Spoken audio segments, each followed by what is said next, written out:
Ark of Osiris League is here, so it's our chance to learn from the best of the best. So we're looking at a match from RD2K and 94VN.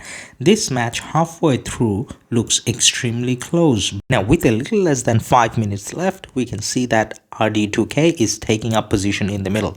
Now, is that too early to take up position, or is it a bit late on 94VN's part to take up position?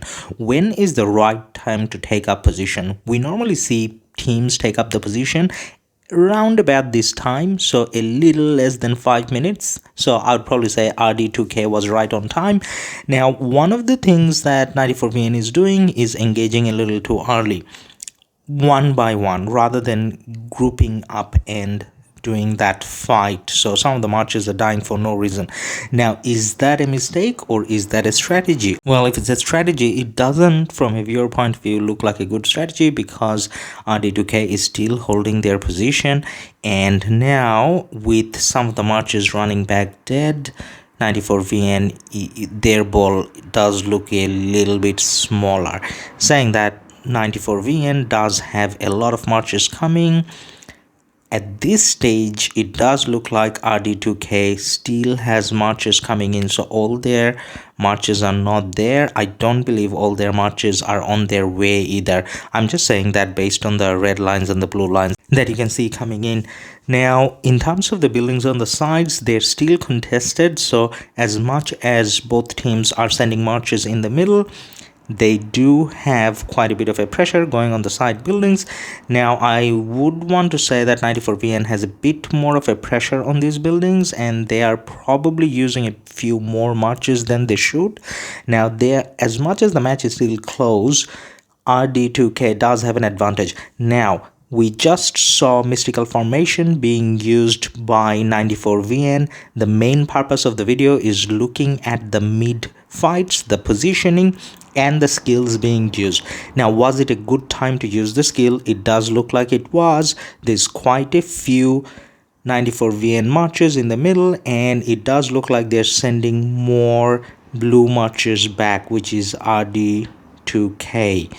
Now, I do see quite a few blue marches in the back, and there's quite a bit coming in. Well, not that many. There's still a few. Actually, from the left hand side there is, so there's quite a few blue marches still coming in.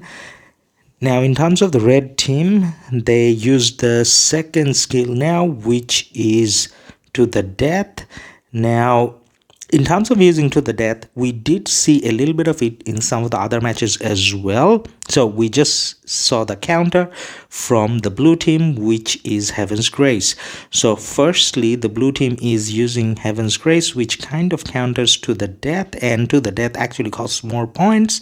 And then on the other hand, the blue team still has more marches coming in, and we see mystical formation as well, and we also see war drums. Now, what the blue team just used right now is more of a typical combination, I would say, or more of a common combination, so more of a common successful combination, I would say. So that goes with mystical formation, Heaven's Grace, and then war drums. By that time, you should have all of your marches there.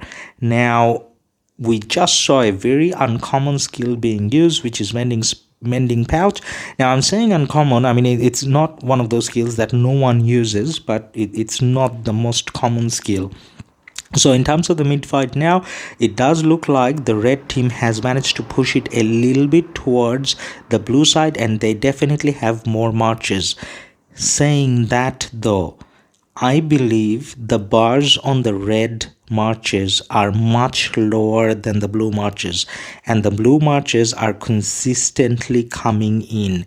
So in terms of the red marches, as much as they took up more of a position initially, well, not more of a position initially, I think the better term would be, as much as they were a few minutes late, they came in more numbers and they had the advantage for a little bit. But with the Ark 30 minutes left, I'm going to say that the blue team timed it a little bit better.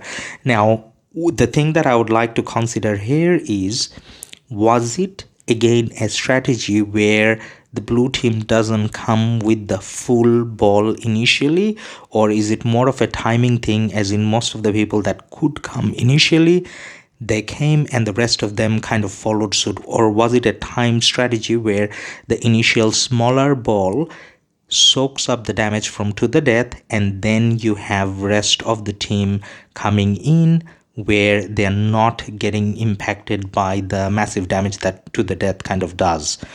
So I think if it was me playing, then I would say that it's more of a timing thing, as in people got in the middle when they managed to get their marches back and go to the middle.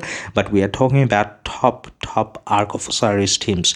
Now, I am personally a little sad, I would have to say, from my betting perspective, because I actually put the bets on 94 VN, so I'm sad on that part. But I do have a close friend playing in RD2K, and that's Regal, and I think he's the leader that's actually casting the skills. So a part of me is happy that obviously he's winning. Now, the blue team at this stage does look like they have a lot more presence, to the point where they're actually pushing out the red marches. Now, in terms of the strategy RD2K had, or the blue team had, if you followed the whole sequence of using the skills and positioning of the marches, if that's something that you can replicate, you are doing a good job. Because in this match, RD2K not only won, they actually got all the arcs. So that's very good, given they're playing against a previous winner. So with this arc, it looks like the match is going to be over.